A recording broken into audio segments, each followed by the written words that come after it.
It's not hard to imagine Donald Trump leading us into a war just because somebody got under his very thin skin.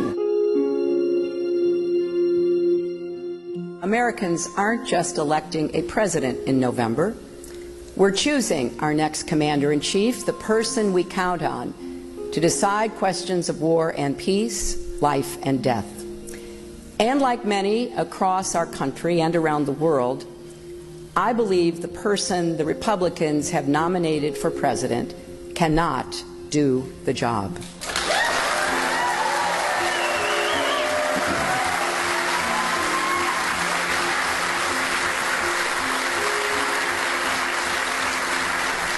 Donald Trump's ideas aren't just different, they are dangerously incoherent.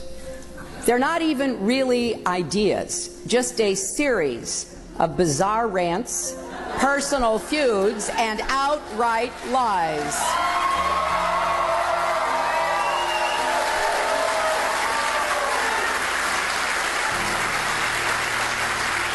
He is not just unprepared. He is temperamentally unfit to hold an office that requires knowledge, stability, and immense responsibility.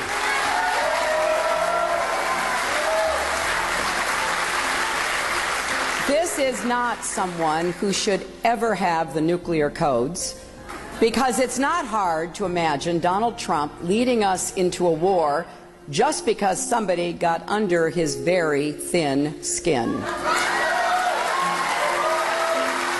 Diplomacy is often the only way to avoid a conflict that could end up exacting a much greater cost.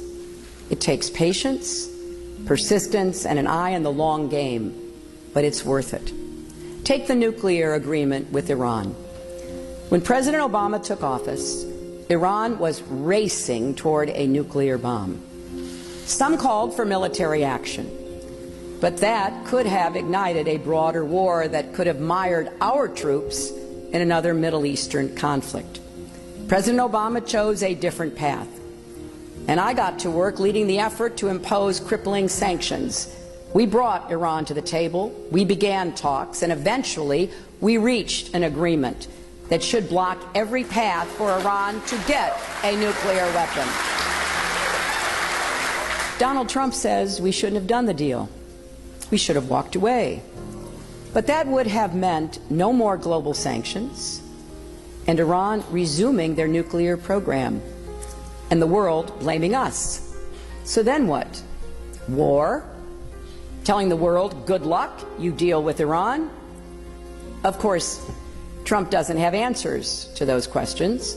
Donald Trump doesn't know the first thing about Iran or its nuclear program. Ask him. It'll become very clear very quickly. Now imagine Donald Trump sitting in the Situation Room, making life or death decisions on behalf of the United States. Imagine him deciding whether to send your spouses or children into battle. Imagine if he had not just his Twitter account at his disposal when he's angry, but America's entire arsenal. Do we want him making those calls? Someone thin-skinned and quick to anger who lashes out at the smallest criticism. Do we want his finger anywhere near the button? Well, I have a lot of faith that the American people will make the right decision. This is a country with a deep reservoir of common sense and national pride, and we're all counting on that.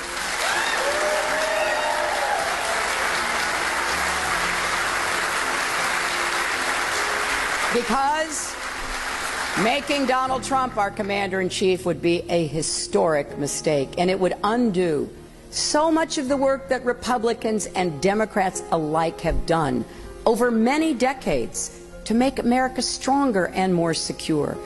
It would set back our standing in the world more than anything in recent memory, and it would fuel an ugly narrative about who we are, that we're fearful, not confident, that we want to let others determine our future for us instead of shaping our own destiny. That's not the America I know and love.